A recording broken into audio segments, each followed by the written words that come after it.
Hello friends, it's Dr. J. I'm up here in one of the classrooms that's utilized by our student ministry, and it's my privilege to share with you our 11th study in Good Women in God's Word. And the 10th lady that we've looked at, a real hero of mine, a lady named Abigail. I hope that you have an outline that you were able to download or acquire. We're happy to print them out or email them to you if you need these. They're on our website, so you have the Abigail outline as we look at her story as is shared. I ask a question at the top of your outline. If you identify with a very famous lady, do you know who is Pauline Friedman? Again, a very famous woman, but most of us don't know her by that name. We know her by her pen name that she adopted for her writing career, and her pen name was Abigail Van Buren, better known as Dear Abby. And one of the cool things, and I always think of this when I come to this story about Abigail in the Bible, is that Dear Abby, Abigail was chosen by Pauline Friedman as her pen name because of this story, because of the good counsel and advice that Abigail gave in this story in the Bible. And it set a model for someone who spent their career giving advice in a good way. So that's the background that we have here. One of the things that I admire about Abigail is that she is a peacemaker. She prevented a battle. You might even say she prevented a war. And I give you the word from the Beatitudes there in your notes where Jesus taught, "Blessed are the peacemakers, for they will be called the children of God." God bless the peacemakers out there. There is a difference between being a peacekeeper and a peacemaker. A peacekeeper can be somebody who says, I'm not ruffling any feathers, I'm not stirring up trouble, I'm minding my own business, and I'm just going to try to maintain the calmness. I am a pretty typical middle child personality. I'm a middle child, and I guess that helps me sometimes in pastoring because my goal is let's keep everybody on the same page. Let's find ways that we can agree and we can work together, and let's not be too upset with each other and trying to be the peacekeeper oftentimes. But a peacemaker is an extraordinary person who is willing to enter into the fray where there is discord, where there already is disharmony, where there is friction, where there is anger, and bring about calmness and bring about peace. No wonder they're called God's children, because this is God's work, isn't it? That people would get along in a better unity and a better harmony, and God raise up peacemakers around us. And we find that in the story of Abigail. Now you'll note on your outline, I've gone ahead and just kind of given you the two main points of the structure that we're going to follow, because we're going to talk about a crisis that's created, and then when Abigail comes on the scene, a crisis that is averted, and how she does that, and really serves as a good model for us as we would strive to be peacemakers too. So the background of the story is about the crisis created. And in the first letter there, it starts with the letter A. If you would write down the word atmosphere. It's just my way of saying that historically in this time, there was a lot already of tension going on. Primarily, and we continue on, this was a season in Israel when they had two kings. Now, technically, they only had one king. That was King Saul. But Samuel, who had previously anointed Saul to be the king of Israel, had since been instructed by God to anoint David as the future king of Israel. And it was commonly known David was the hero. Saul was tremendously jealous of David's popularity. And for Saul to maintain power and for his family to maintain power, he had to get rid of David. And so he mustered up all the army that was at his disposal and was out after David in this time. And David had about 600, you might call them kind of ragtag vigilantes that were with him at the time. And they're on the run. They're in the wilderness. They're scratching out a life on the land. It's a hardship for them. It's a difficult time. There's a lot of pressure.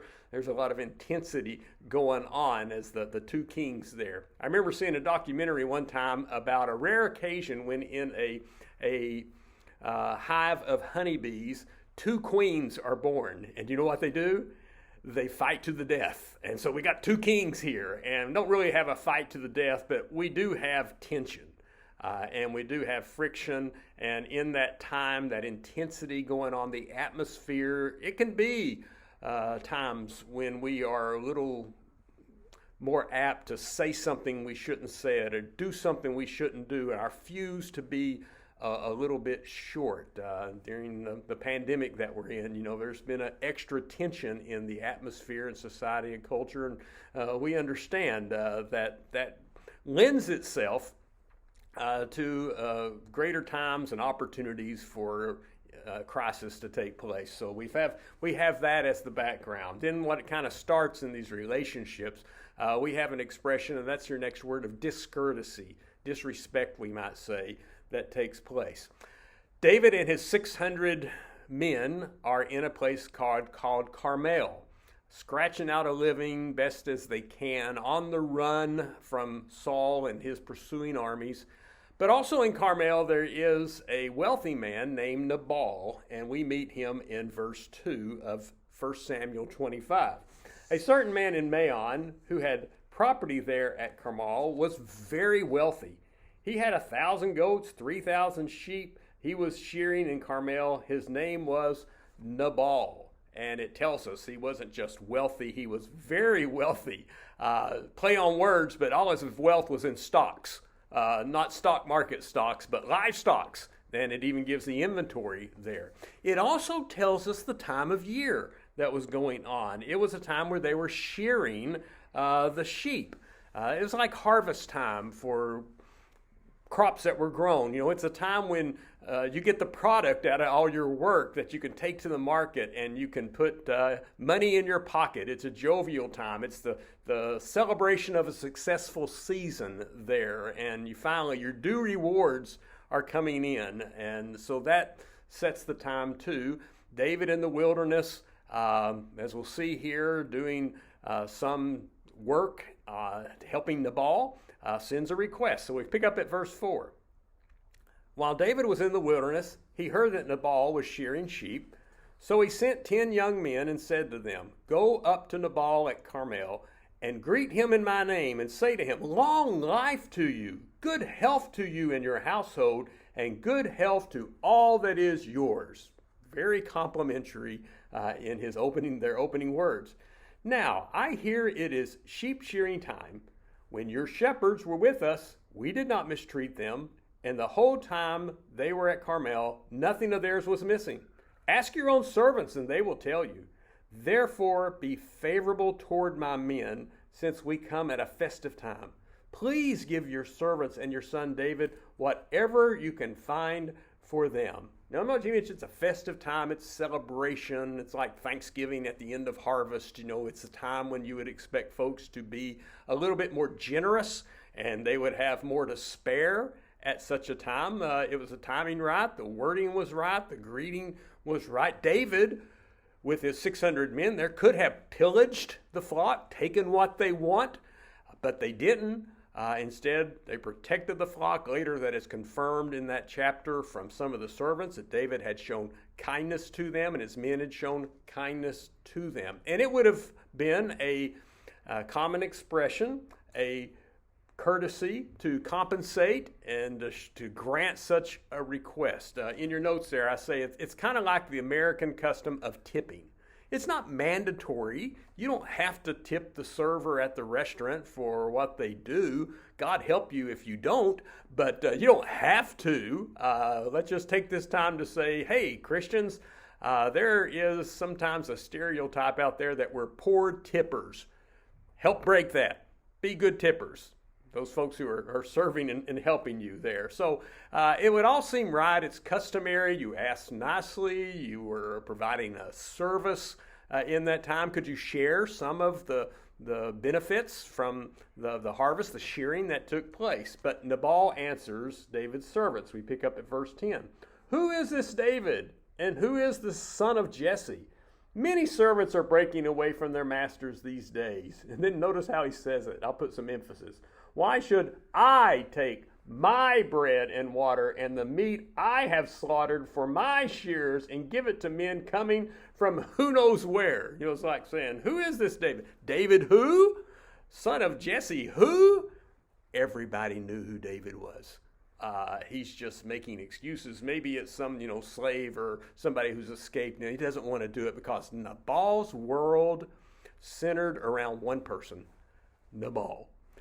And unfortunately, there are plenty of folks like that in the world.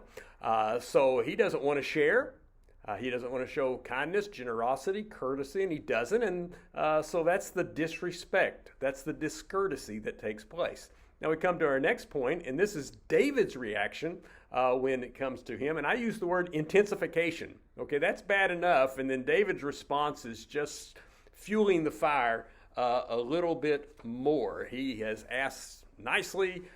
He's tired. He's being pursued. It would be something you expected, and he got rejected. So how does he respond? David said to his men, each of you strap on your sword. So they did. And David strapped on his as well. About 400 men went up with David, while 200 stayed with the supplies. And we'll go on down to where it's verse 22. May God deal with David. He's talking to himself. May God deal with David, be it ever severely, if by morning I leave alive one male who belonged to him, to that Nabal. And such is the intensity that you see that it is coming. He's responding emotionally to that. I ask you a question there. What has to be said for you to respond? Them are fighting words, because that's what David said. Them are fighting words. He has rejected our request, and so strap on your swords and let's go take them out so that nobody is left.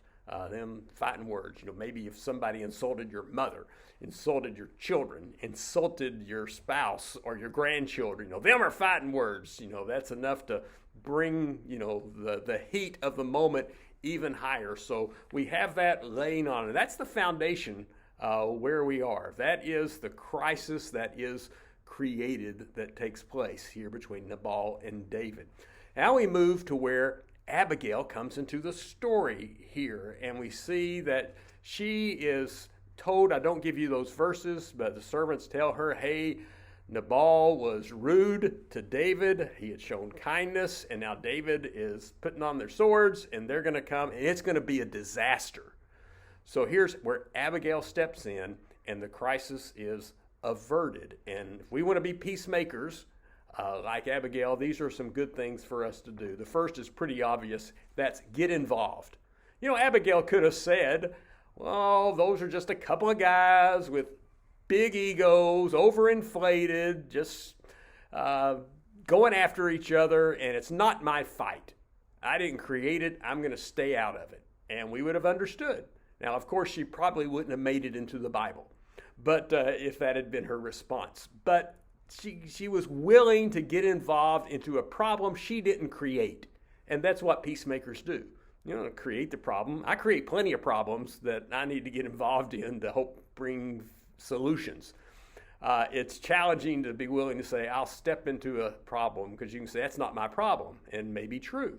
But to be a peacemaker, you've got to be in that mediating position that you're willing to step in. And so she acts quickly. And notice she does what Nabal had not been willing to do in showing hospitality to David. Abigail acted quickly. She took 200 loaves of bread. I'll pause and give a little commentary. Bread, just a staple of the diet in Middle Eastern times.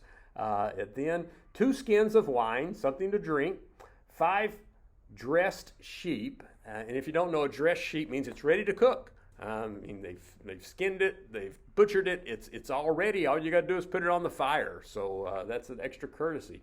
5 seahs of roasted grain. I say that's their version of trail mix. Just something you could scoop up and eat in a hasty kind of way. And then she even includes dessert. 100 cakes of raisin, 200 cakes of pressed figs, and she loads them on donkeys.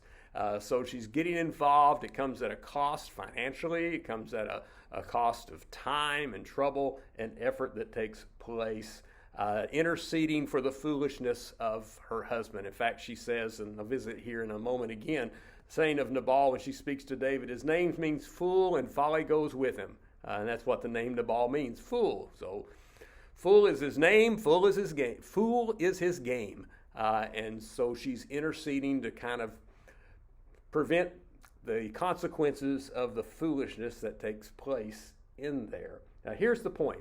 You don't make a difference standing on the sidelines.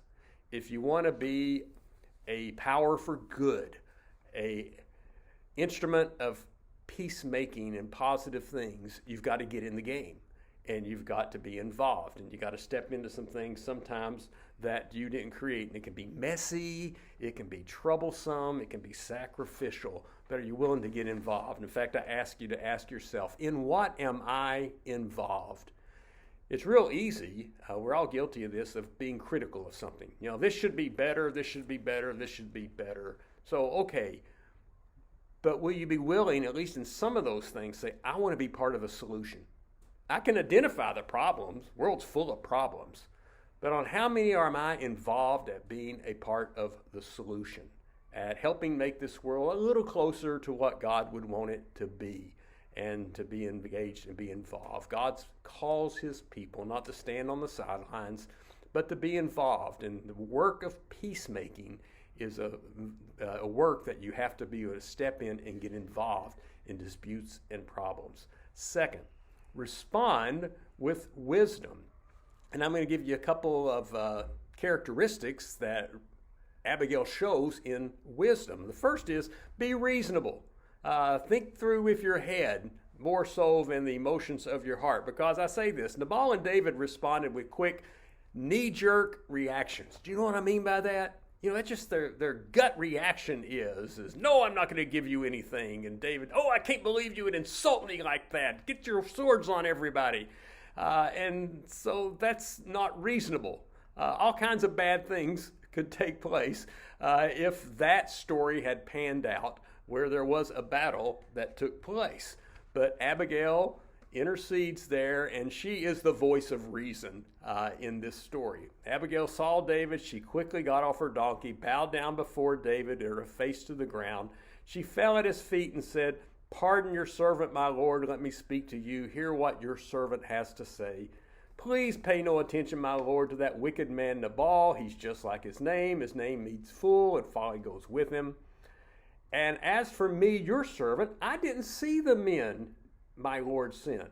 And now, my Lord, as surely as the Lord your God lives, and as you live, since the Lord has kept you from bloodshed, from avenging yourself with your own hands, may your enemies and all who are intent on harming my Lord be like Nabal, be like a fool, everybody who is after you." She's complimentary. She's saying, reasonable things. If I had known, the response would have been different otherwise. And as soon as she starts speaking, the temperature tends to come down.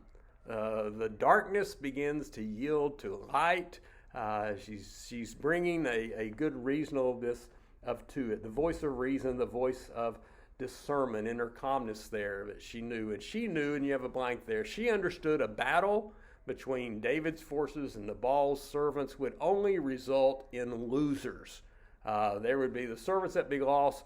David probably would have been victorious, but he is on the run. He needs every man he can get, and he would lose some people in the battle, and he needed them all. It was just going to be losers. To put an adage there, is never wrestle with a pig.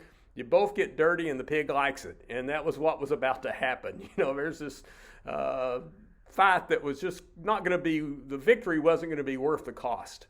That was the voice of reason. And so in interceding, she saved David, and she spared the life of her husband and every man in her household.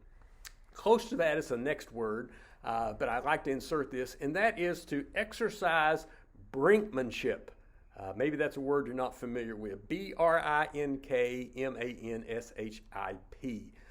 Like leadership, but brinkmanship. Leadership when a situation is on the brink of going in a bad way. You're on the brink of disaster, and somebody who can navigate things out into a better place. That's a significant giftedness in the pressure of the moment to kind of know what to do and how to do it in a way that brings things over to a safer place, that can see into the future about if we make these moves, this is where it's going to go.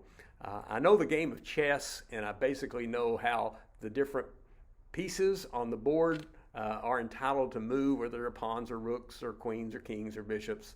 But a good chess player can see 2 or 3 moves into advance, not just the next move, but what that's going to mean in the future and the move after that. And you're really one of the masters, then you can see way into the future. There's a good movie out called Saving Bobby Fischer about this child kind of prodigy. He's a chess master.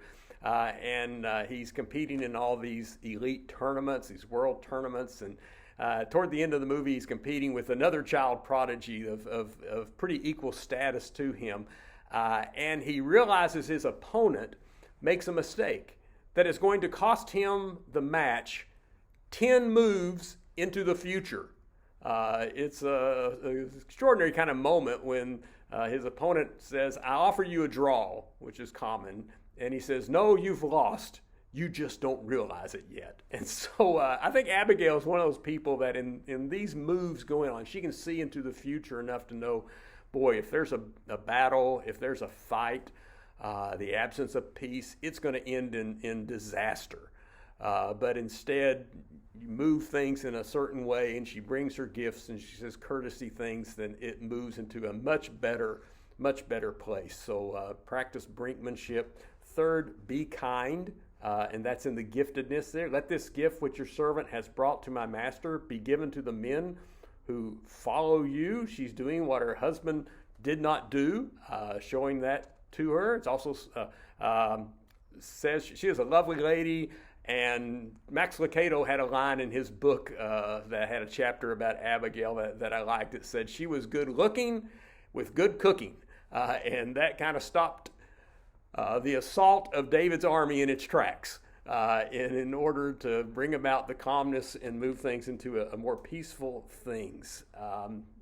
It says, "A way to a man's heart through his stomach." So she comes with the food, a careful answer turneth away wrath. She's true on that one too, showing those kindness there, and indeed it does work. And because she knows in her brinkmanship and her reasonableness. What I have here, this is a quote from Dear Abby. Okay, people who fight fire with fire usually end up with ashes.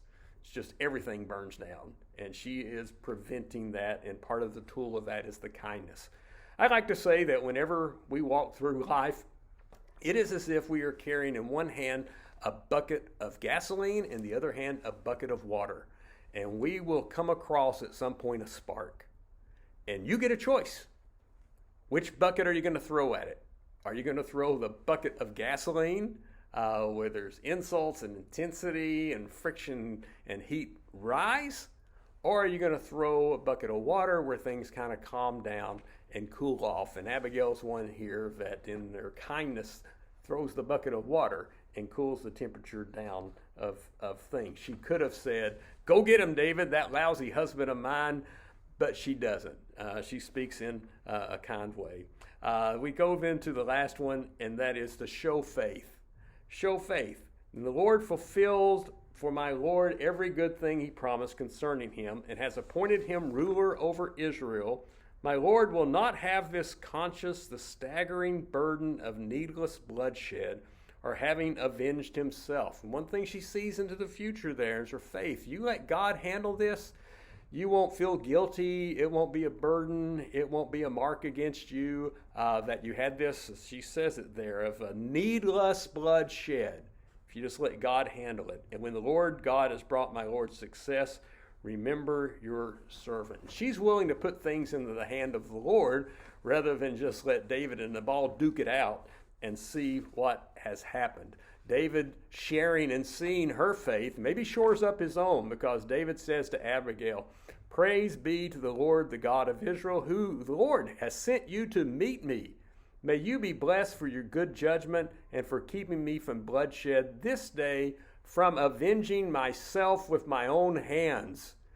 He probably felt entitled to. I've been insulted. I've got to get even. I've got to do something. Jesus, just leave it up to the Lord. Now, who does the Bible say vengeance belongs to? Vengeance is mine, saith the Lord. And peacemakers will understand that. You may feel, maybe even justified. There is some vengeance that needs to take place, some getting even, from eye for eye and tooth for a tooth, from justice that you could demand. But are you willing in faith to say, Lord, I'm going to let you handle that. I'm going to let you take care of that. And ends up, the Lord does, because it says at the end of chapter 25, then in the morning, when Nabal was sober, had a little few too many to drink the night before, his wife told him these things, how she had gone to David and offered the goods and the food and the kindnesses and things. His heart failed him, and he became like stone. And the commentary said it was like he had a heart attack, his heart fails him. Stone made a stroke that followed that out, at least unconscious and immovable. About 10 days later, the Lord struck Nabal, and he died. David didn't strike him.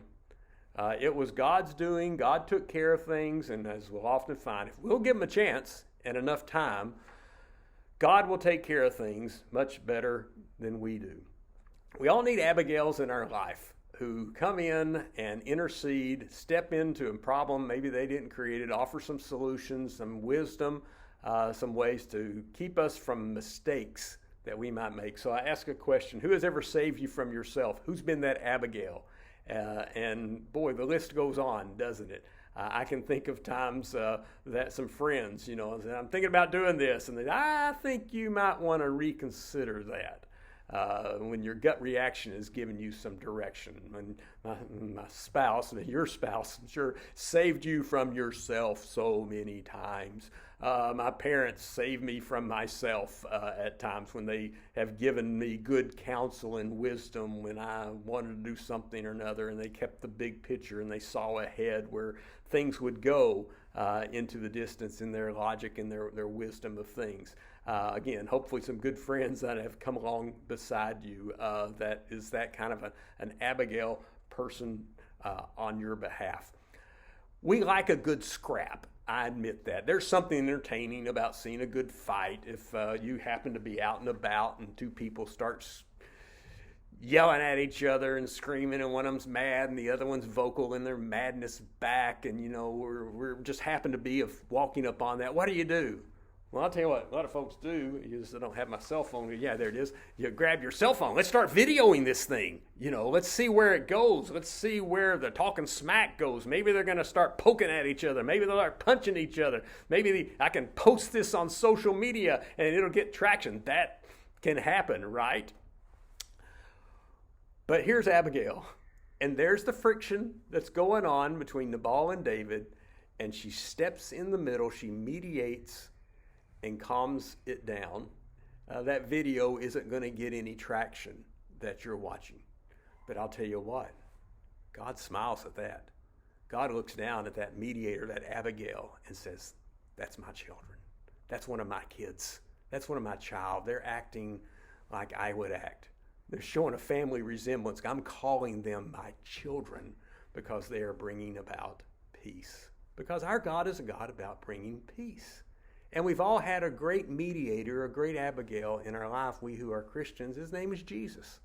And he steps in the middle between our rebellion and our sinfulness and our unworthiness and God's holiness and God's justice and God's wrath. And he stands in the middle. He stands in the middle, actually hangs in the middle on the cross, doesn't he? He is that mediator in the middle that mediates peace between me and with God.